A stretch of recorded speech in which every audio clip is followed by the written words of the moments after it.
Assalamu alaikum wa rahmatullahi wa barakatuh. Dans cette nouvelle vidéo, nous allons définir ensemble le mot espoir. Ar-Raja. Nous diviserons cette vidéo en trois parties. La première partie sera consacrée à la définition du mot Raja dans la langue arabe et dans la terminologie islamique. Dans la deuxième partie, nous aborderons l'importance de l'espoir dans la vie du croyant.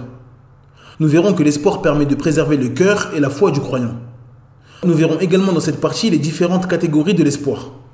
Nous verrons que l'espoir est un nom générique qui englobe l'espoir blâmable et l'espoir louable. Dans la troisième et dernière partie, nous aborderons les degrés de l'espoir. Nous verrons qu'il est indispensable pour le musulman de connaître ces degrés afin de voir où il se situe et de pouvoir progresser dans cette magnifique adoration qu'est l'espoir. Sans perdre plus de temps, on passe à l'explication.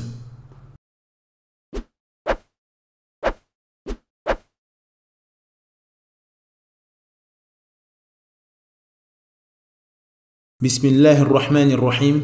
Alhamdulillahi rabbil alamin. Wassalatu wassalamu ala ashrafil anbiya wal mursalin. Nabiyyina Muhammadin wa ala alihi wa sahbihi ajma'in. Amma ba'd. La définition du mot Raja dans la langue arabe. L'origine du mot Raja vient des trois lettres Ra, Jim, Alif, qui forment le verbe Raja, qui possède deux grands sens. Le premier de ces sens est l'espérance. Le deuxième consiste à être attiré par une chose et penché vers elle. À noter que l'espoir est un sentiment qui fait naître les œuvres chez une personne. La personne souhaite une chose et elle s'en donne les moyens pour l'obtenir. L'espoir n'est donc pas l'opposé de la peur, mais plutôt du fatalisme. Le fatalisme empêche la personne d'œuvrer, tandis que la peur et l'espoir sont des moteurs qui poussent la personne à œuvrer. Allah Azza wa Jal dit وَاعْلَمُوا أَنَّ اللَّهَ شَدِيدُ الْعِقَابِ وَأَنَّ اللَّهَ غَفُورٌ رَحِيمٌ. Dans la sourate 5, au verset 98, Allah Azza wa Jal dit « Sachez qu'Allah est sévère en punition, mais aussi qu'Allah est pardonneur et miséricordieux. » La crainte d'Allah permet de s'éloigner de ses interdits, tandis que l'espoir et l'amour permettent d'accomplir les bonnes œuvres. La définition dans le jargon islamique. Il s'agit du repos du cœur dans l'attente de ce qu'il aime.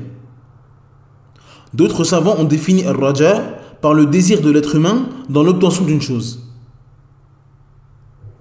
L'importance de l'espoir dans la vie du croyant. Ce bas monde est le champ de culture pour l'au-delà. Le cœur est comme une terre cultivable et la foi est comme la graine. L'obéissance est comparable à une eau qui les abreuve et les purifie. Si la graine de la foi n'est pas présente, rien ne poussera. Si la graine est présente, mais que la terre n'est pas bonne, alors il en sortira de mauvais fruits. L'espoir est ce qui permet au croyant de préserver son champ afin d'obtenir une bonne récolte pour l'au-delà. Celui qui possède une bonne terre, c'est-à-dire un cœur pur, puis qui installe de bonnes graines, c'est-à-dire une foi correcte. Il les arrose donc aux bonnes périodes avec l'obéissance, puis il attend que son Seigneur lui fasse le don de fruits agréables. Durant cette attente, il est obligé de protéger son champ des mauvaises herbes et de tout ce qui est susceptible de ruiner sa culture. Cette attente accompagnée d'actes s'appelle Ar-Raja. L'espoir véritable est donc l'attente et le désir d'une chose que nous aimons en faisant toutes les causes pour l'obtenir. Celui qui plante ses graines dans la terre puis ne fait rien pour que ses fruits poussent ne possède pas Ar-Raja.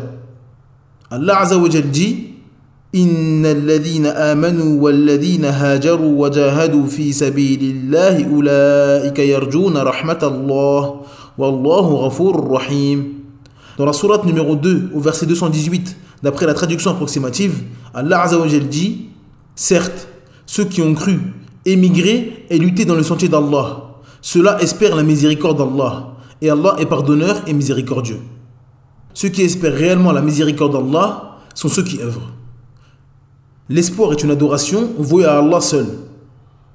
Le croyant doit placer son espoir tout entier en Allah Azza wa Jal. Il ne doit surtout pas avoir peur d'être trahi par Allah. Allah ne trahit pas les créatures et n'est pas injuste envers elles. Malheureusement, c'est l'homme qui se fait du mal à lui-même par ses actions. D'après Anas ibn Malik radhiyallahu anhu, le prophète sallallahu alayhi wa sallam entra un jour chez un homme en pleine agonie.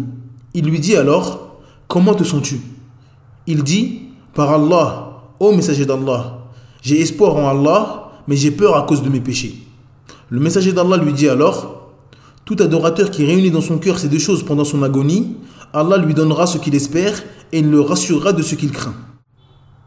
L'espoir doit impérativement être voué à Allah Azza wa Jal et non aux créatures. Placer son espoir en des créatures en dehors d'Allah et de l'association. Tout le bien est entre les mains d'Allah Azza wa Jal. Donc celui qui place son espoir en une créature a placé une créature au même niveau qu'Allah Azza wa Jal dans une chose qui lui est spécifique. Allah Azza wa Jal place parfois des créatures comme cause pour l'obtention d'une chose. Mais le fait qu'une créature soit une cause pour l'obtention d'un bien n'indique pas qu'il en est le détenteur de manière absolue. Au contraire, il a eu besoin de quelqu'un qui lui a donné ce bien, qui lui a facilité à obtenir ce bien et qui l'a éloigné de toute chose pouvant le faire disparaître. Donc, le croyant place son espoir envers Allah Azza wa Jal, le gérant de toute chose, et non les créatures, car aucune chose ne se passe dans l'univers sans la volonté d'Allah Azza wa Jal. A noter que placer son espoir en Allah et non envers les créatures ne signifie pas qu'il ne faut pas remercier les créatures lorsqu'elles nous font un bien. D'après Abu Hurairah radhiyallahu anhu, le prophète sallallahu alayhi wa sallam a dit « Celui qui ne remercie pas les gens n'a pas remercié Allah ». Les catégories d'espoir. L'espoir est de 3 catégories. 2 de ces catégories sont louables et une est blâmable. Les catégories louables. La première catégorie est lorsque le croyant tombe dans le péché. Il se précipite vers le repentir de son Seigneur et espère qu'il lui pardonne. Il a un bon soupçon de son Seigneur et il sait qu'il pardonne tous les péchés de celui qui se repent sincèrement. Allah Azza wa Jal dit « Wa inni laghaffarun liman taba wa amana wa amila salihan thumma ihtada » Dans la sourate 20 au verset 82, d'après la traduction approximative, Allah Azza wa Jal dit « Et je suis grand pardonneur à celui qui se repent, croit, fait de bonnes œuvres, puis se remet sur le bon chemin. » La deuxième catégorie d'espoir louable est lorsque le croyant fait de bonnes œuvres. Il espère la récompense de son Seigneur et ce qu'il a promis comme bienfait aux gens pieux. La catégorie blâmable. Il s'agit d'une personne négligente et qui est plongée dans les péchés tout en espérant la miséricorde d'Allah. Il ne fait pas d'œuvre de bien et ne cesse de faire des péchés, mais espère obtenir les bienfaits de son Seigneur en disant « La foi est dans le cœur ». Il s'agit ici d'un faux espoir et il ne fait aucun doute qu'il est dupé par Shaitan. Les degrés de l'espoir. L'espoir est composé de 3 degrés. Il est important de les connaître pour savoir où nous nous situons afin de progresser et nous améliorer dans cette magnifique adoration. Le premier degré de l'espoir est l'espoir qui fait naître l'effort. Cet espoir fait naître le goût de l'effort et développe l'envie de délaisser ce qui est interdit. Car l'interdit est un empêchement à l'obtention de la récompense d'Allah. La personne va faire des efforts en attendant et en espérant d'obtenir sa récompense. Il est comparable à l'agriculteur qui se lève tous les matins en arrosant et en nettoyant son champ dans l'espoir d'obtenir des fruits savoureux. Le deuxième degré de l'espoir est l'espoir qui purifie les désirs avec la recherche des limites religieuses. Il s'agit du croyant qui, en plus de faire des efforts, se prive de ses passions afin qu'elles ne le détournent pas de son objectif. Ce croyant est comparable à l'agriculteur qui diminue son sommeil, sa nourriture, sa boisson et la compagnie de sa famille afin de surveiller son champ et veiller à ce qu'il ne lui arrive rien dans l'espoir de déguster de ses fruits délicieux. Ce degré implique aussi la recherche et l'étude des limites religieuses. La personne apprend le halal et le haram de sa religion pour ne pas tomber dans une chose qui pourrait annuler ou diminuer sa récompense. Il est comparable à l'agriculteur qui étudie les types de terre, d'engrais et de machines afin d'utiliser ce qui est le mieux pour son champ et de s'éloigner de ce qui pourrait l'endommager. Le troisième degré de l'espoir est l'espoir de rencontrer ce qui est désiré. Le croyant pense uniquement à la rencontre de ce qu'il désire. Il ne va rien désirer des créatures et il détestera la période qu'il y a entre lui et ce qu'il désire. Il est comparable à l'agriculteur qui n'a Dieu que pour son champ. Il ne pense qu'à la période où ses fruits vont apparaître. Cette vidéo est maintenant terminée. Merci de l'avoir suivi jusqu'à la fin. Afin de maîtriser l'adoration et ses piliers, je vous conseille de visionner, si ce n'est pas déjà fait, les vidéos sur l'adoration, l'amour et la peur. Les liens sont dans la barre de description. N'oubliez pas de télécharger gratuitement le PDF de cette explication. Il est disponible en langue française et en langue arabe.